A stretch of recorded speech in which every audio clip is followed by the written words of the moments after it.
嗨，大家，好久不见。那请大家记得帮我开启小铃铛、订阅跟分享。那我们就开始我们今天的节目喽。有听众来信说他有看我那个冷暴力的那一集，他跟他另一半在一起有冲突或是矛盾的时候，这位听众他气愤的时候，对方总是不予回应或者是转移话题，那有时候会摆出一种那种不想解决问题的态度，所以他问我说：“这样子算是冷暴力吗？”他来信的这个他的叙述当中，其实我觉得虽然这是对方传递出来的冷讯号，但是冷有分冷暴力和冷处理。那这两者的区别在哪里呢？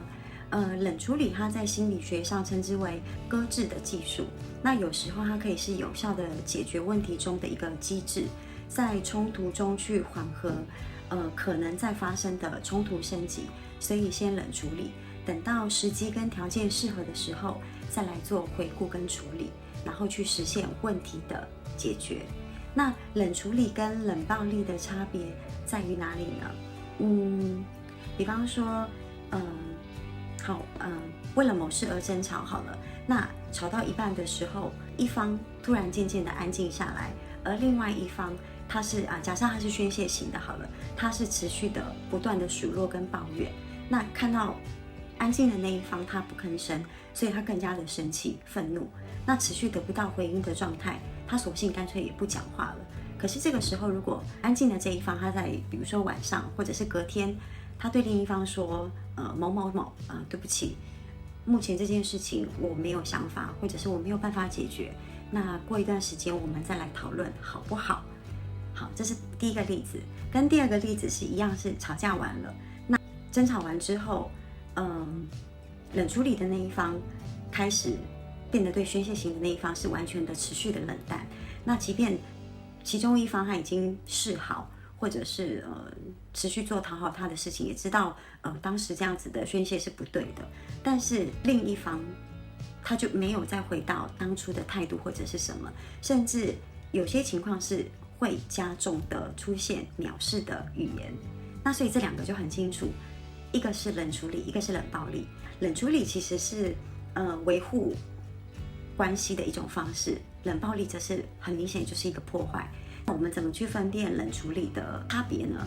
第一，时间是可控的。对于一个问题的冷处理，少则1-2天，多的话有时候可能1个月、2个月。打个比方好了，假设一段异地恋，就是异国的恋情，或是另一方出差，那开始有了争执，其中的一方他选择冷处理之后，也比较做了一个缓冲，在1到2个月之后，当他处理好工作或是交接的好工作的一个状态，他去把这段异地恋做一个结束，就是或者是减少他们异地恋分开的时间。所以冷处理是做出缓冲期，避免冲突过程去伤害感情。那通常在问题解决之后，双方的感情是加温的，双方的感情会加温。第三个是问题不论多久，它一定会被处理，就是他是有心要去处理的，然后这个才是冷处理的核心逻辑。但是有时候喜欢采用冷处理的人，我不管男生女生，也要注意，冷暴力的发生其实往往都曾经披着冷处理的外衣。因为冷处理它其实如果处理的不恰当，它通常是更多的误解根源。那冷处理的方式，它的根程度，它就会成为一个关系的升温或者是破裂的关键，不见得是亲密的关系哦。所以以下几点我也稍微提醒一下大家，就第一个是明确的思维差异，彼此一定要让对方知道自己处理问题的思维方式，相对的我们也要知道对方的处理问题的思维方式。第二个就是我们都要接纳对方对于问题不同的处理方式，就是给予尊重。好，然后第三点就是不管哪一方，应该说宣泄型的那一方在宣泄的当下，其实另一方应该要认真倾听。你当下可以不解决，但是请给予适当的回应，也请让你的伴侣或是这段关系知道你并没有忽视他的诉求跟问题。相反的，宣泄型的那一方，我们一样可以表达自己的情感需求，但是也应该在对方的沉默或者是比较消极的回应中，我们应该要迅速的冷静下来，然后后再彼此共同的去解决，这个才是最好的方法。就我看这个听众他来信，他这样子的形容，其实我不太会判断他是冷暴力，我觉得他会偏向冷处理多一点点，只是他后续的态度跟你们沟通的方式，就会是后续的关系的升温，或者是对像我刚刚说的可能是破坏。今天这个是想要跟大家分享的第一件事情，因为这是听众的来信。我要分享的第二件事情是我很开心的事情，在2年前的时候，他是我一个咨询的个案，他是在2年前，我印象很深，台湾刚爆发疫情的2月爆发的嘛，他是4月还是5月的时候，透过朋友的介绍来找我，然后他那时候跟我说，他有点不知道方向，是他其实原本是在台北市还蛮有名的一间餐厅的一个算是甜点的部门，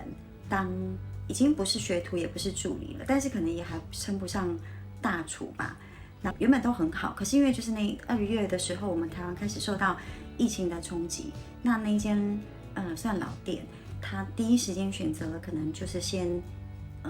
裁掉一些员工，他就先去做了中央厨房，对，他就先去中央厨房做。那反正总之他就是做的不是那么开心，所以他当时那个弟弟他其实年纪很小，他那时候2年前来找我说他才23岁，可是他有说因为他很早就出社会，所以他工作他是说已经很长一段时间了，所以他那时候就来问我说他不知道到底要怎么办，就是他到底要换别的工作还是什么的。其实他那时候问的有点无厘头，他在问我的当下，我的那个资讯其实就一直进来，所以我等他听他把话说完之后，我跟他说，叫他再回去念书，去增加自己经营跟管理。我点这2个重点，经营跟管理的知识，去学习这2个部分，不管他是要回学校还去充实他自己这2块的部分，然后餐饮或是食品的部分不用放弃，请他继续往那个部分走，就是往那个方向走。那是刚刚讲了这些东西之后，他其实很明确啦，但是因为他那个时候大概也不太懂我为什么会突然点他说去叫他补充，就是学习经营跟管理的部分。他在讲话的时候，我接收到的讯息跟画面，我其实看到他是不是他当时的那个时候的状态，是年纪再更大一点点，就是再大蛮多的，大概10岁吧。总之那个画面其实给我的感受是，他是一个有点像食品集团，对，可能还没有到集团，但是一定是食品公司的负责人或是老板。对，我看到他那样子的状态，那所以我才会鼓励他说，你赶快先去就是加强自己管理跟经营的部分，餐饮或者是食品不要放弃。他其实那时候有给我一个反应啦，他虽然有点就是搞不懂为什么我会说这些，但是他有说，他说奇怪，他说他爸爸有跟他讲过说，看他要不要做一点小生意。他有讲，他说其实他爸爸是蛮知名的旅行社的老板，可是因为那时候台湾疫情刚爆发，所以我不知道之后。我有问他说，那为什么你不会想要去做一个小生意，就是闲聊了。那他的意思是，其实他说，因为他们就是单亲家庭，其实他是跟妈妈的，那虽然跟爸爸没有住一起，可是也没有决裂，但是就是拉不下那个脸，就是可能也长大了吧，就会觉得好尴尬，或者是不想去拿父亲的一些资源或什么。OK，anyway，那天他回去之后，其实我就也没有再去多想或是追踪这个个案。然后大概过了半年，应该说半年多，他有给我消息，他有主动跟我联系，然后他跟我说他现在先去做保险，然后跟有空的时间他就是一直在上课，然后就是像我当初建议他的，就是多去增加，可能因为他们其实因为长期都是在厨房里面，所以他们对于比较人跟人之间的接触是非常陌生的，所以他就自己选择了先去兼职也做保险，去增加自己跟人的对话的那种感受跟比较不怕生。当中他也有一直去上课，就是学习经营或管理企业的部分。我听到之后其实我很开心，因为他那个半年后的那次跟我联系，他就是纯粹跟我报平安，然后让我知道说他当时有听了我的建议，他现在也在往那个方向就是努力中，在加强自己，就是等于是从大概将近2020年底，对，一直到前2天，这当中我都完全没有他的消息，也就忘记这个个案了。前2天他有跟我联系，那也是跟我约时间，除了咨询他现在要问的新的事业是事业哦，事业的状况，其实他有说，他说因为后来他就找到一个他以前的同事，那有一起去聊这一块，彼此的理念都还不错，先试着小小的做自己的品牌。他有说因为他们也很清楚说现在他们的规模还小，那能够进的器材其实或是机器也不是太大型的，但是他也很明确的说，他们接的就是他们够做出来的量，然后目前是在网络上做贩售，就是那个他有给我看品牌，但是我就没有太留意。我在网络上已经有在做贩售，就是冷冻的甜点，好棒哦！就是我前2天看到他的时候，他蜕变好多，很感动哎。其实我很感动，对，就是我可能还比他感动。我想跟大家分享的是，他的优点是在我给他这个建议的当下，他或许思考过这个东西对他来说不是坏事。那我也鼓励他，就是不要那么轻易的放弃食品或者是厨师这件事情。那我相信他一定都是评估完，